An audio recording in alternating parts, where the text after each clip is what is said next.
হ্যাঁ, এখন আমরা কাজ ক্ষমতা শক্তি অধ্যায়ের গতিশক্তি আমরা সূত্র একটা জানি। গতিশক্তি ইকে ইকুয়াল কি হাফ এমভি স্কয়ার। গতিশক্তি কাকে বলে?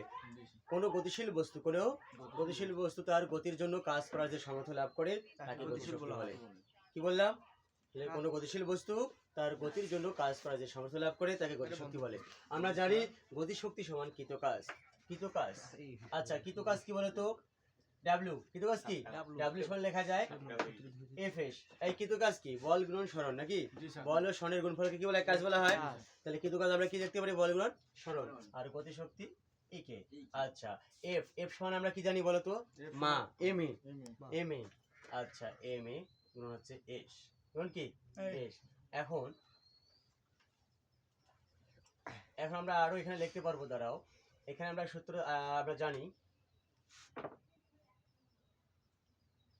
আবার দিই, আমরা জানি v square equal u square plus 2a s. এটা কি আমরা পাই বলো তো? এই দেখো রে, আমরা কি জানি v square equal u square plus 2a গতির সমীকরণ জানি না আমরা? আচ্ছা, এখানে দেখো আমরা ভি স্কয়ার ইউ স্কয়ারটা দিক কি হবে? মাইনাস ইকুয়াল কি থাকলো? 2a। 2a stop.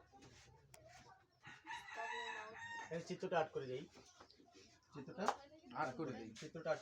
আট করলে আমাদের একটু বোঝার সুবিধা হবে। বস্তু ভর আছে এম, বস্তু ভর কি? এম। সরণ এস, বল হচ্ছে এফ। বল কি? এফ। বল কি? কথা বলো, বল কি? এফ। তাহলে এখানে আমাদের আদি বেগটা হবে কি? 0। আদি বেগটা কি হবে? 0 দরকার নেই, এখানে 2 এ এ আদি বেগ 0, ঠিক আছে? আচ্ছা, তাহলে V square equal 2a S. বা এখানে দেখো আমরা এস রাখবো। এখানে কার মান দরকার আমাদের বলো তো? এখানে আমাদের, আচ্ছা এখানে আমরা সুন্দর করে দিতে পারি এফ সমান কি বলতো? M A. এফ সমান কি? এম এস, তাই না?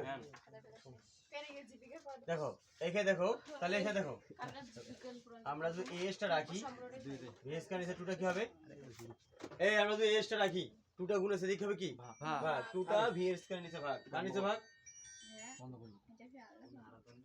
গতিশক্তি কে সমান কৃতকাজ নাকি? গতিশক্তি আমরা জানি কৃতকাজ, তাই না? আচ্ছা, গতিশক্তি আর কৃতকাজ তো সেম জিনিস। আমি বলছি কাজের একক, শক্তির একক জুল। কাজের মাত্রা, শক্তির মাত্রা সেম, তাই না? আচ্ছা, আমরা গতিশক্তি সমান কৃতকাজ লিখতে পারি। কৃতকাজ হচ্ছে কি? বল এবং সরণের গুণফলকে তো বলে আমরা জানি কাজ, তাই না? তাহলে বল গুণন সরণ। বল হচ্ছে আমরা এফ সমান কি লিখতে পারি? M A.